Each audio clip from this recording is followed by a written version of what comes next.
Ayo! Tao po! Tao po! Ayo! Oh, Ay, salamat na mga binuksan mo ako. Magandang umaga sa'yo. bakit ka nandito sa bahay ko? Anong ginagawa mo dito? Nandito ako kasi may nakapagsabi sa akin na ang aking asawang si Pedro ay dito na siya uuwi ng ilang buwan na. Bakit dito mo hinahanap ang asawa ko? Anong tingin mo sa akin? Kabet? Hindi mo ba narinig yung sinabi ko? Yung aking matalik na kaibigan, siya ang nagsabi sa akin na ang aking asawang si Pedro ay dito na siya umuwi ng maraming buwan na. Well, fake news yan. Kahit halugugin mo ang bahay ko, wala Anong ka. sinabi mo kanina? Ikaw ay isang kabit? Galing yan sa bibig mo, hindi yan galing sa akin. Kasi yun ang pinaparating mo sa akin. Alam mo, kahit halugugin mo yung bahay ko, kahit sang sulok ng bahay ko, wala kang makikita kahit bakas o isang bakas ng asawa mo. Totoo yan? O sige, titingnan ko ang lahat ng sulok ng bahay mo. Sige. Pag may makikita ako na isang ebidensya, kahit buhok man lang ni Pedro, talagang lagot ka sa akin. Wala kang makita kasi hindi. Ikaw pa talaga may ganang gumanyan sa teritoryo ko. Alam mo ba, pwede kitang kasuhan. Alam mo, binibining maganda. Maganda nga ako. Maganda ka nga. Ang paa mo at saka ang mukha mo ay maganda. Aywan ko kung ano ang nandyan sa puso mo at saka utak mo. Kasi wala akong balak ang kinin yung bahay mo.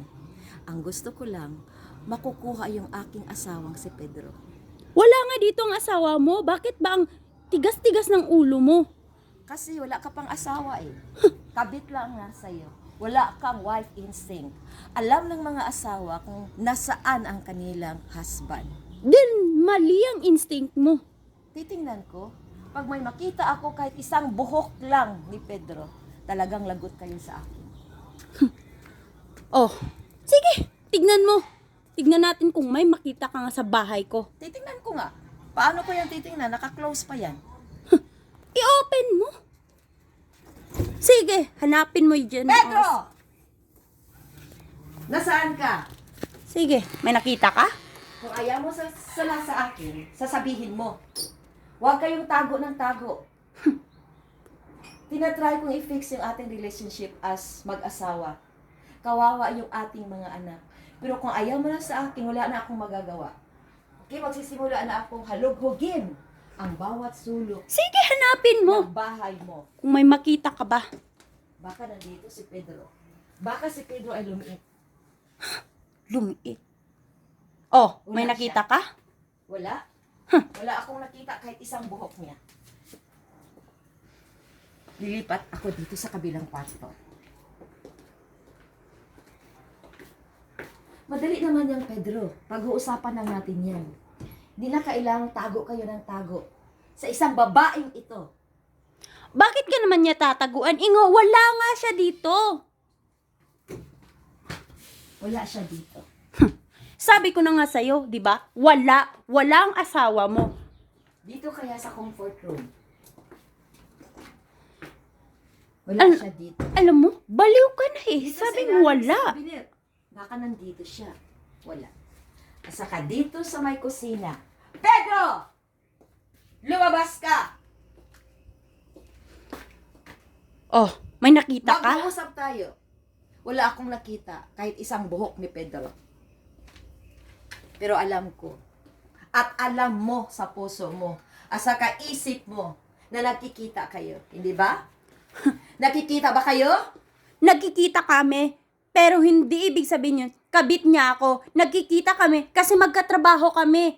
Magkatrabaho kayo? Oo. Bakit? Dito siya uuwi. At maraming beses na. Sino Hindi sa... siya uuwi sa aking bahay, sa aming bahay.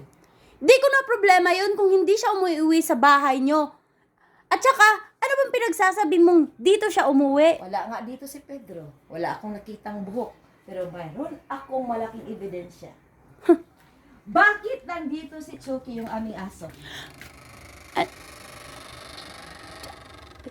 Bakit nandito ang aming aso? Ibinili niya dito ang aso nyo.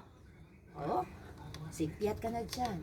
Parang nagkamali ka dito, ibinili niya, siya ang nagbili, so meaning to say, may kontak kayo. Oo nga, kasi magkatrabaho nga kami. Bakit niya dito ibinili niyong aso? Kasi sa sobrang busy mo, hindi mo na naaalagaan ng mabuti ang aso nyo. So mayroon kayong relasyon. Ewan ko sa'yo. Pwede mo nang sabihin sa akin yan. Kasi kahit anong gagawin ko, pag hindi na sa akin gusto ang asawa ko, pag ayaw na niya ako, wala akong magagawa. Gusto ko sanang i-fix yung aming relationship kasi 4 ang mga anak namin. Pero kung ayaw niya sa akin, wala na akong magagawa.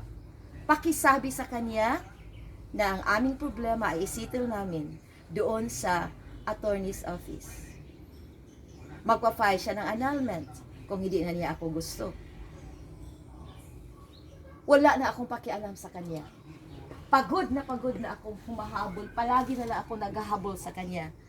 Ayaw naman niya sa akin. At ikaw naman,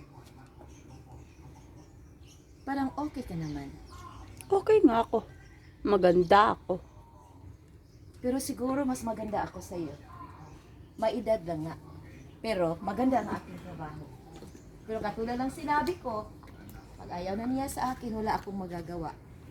The key word is acceptance. Siguro makahanap pa rin ako ng iba. Sige na nga, umuwi ka na. So, pakisabi sa kanya, pag magkita kayo, alam kong magkita kayo. Huwag mong sasabihin hindi.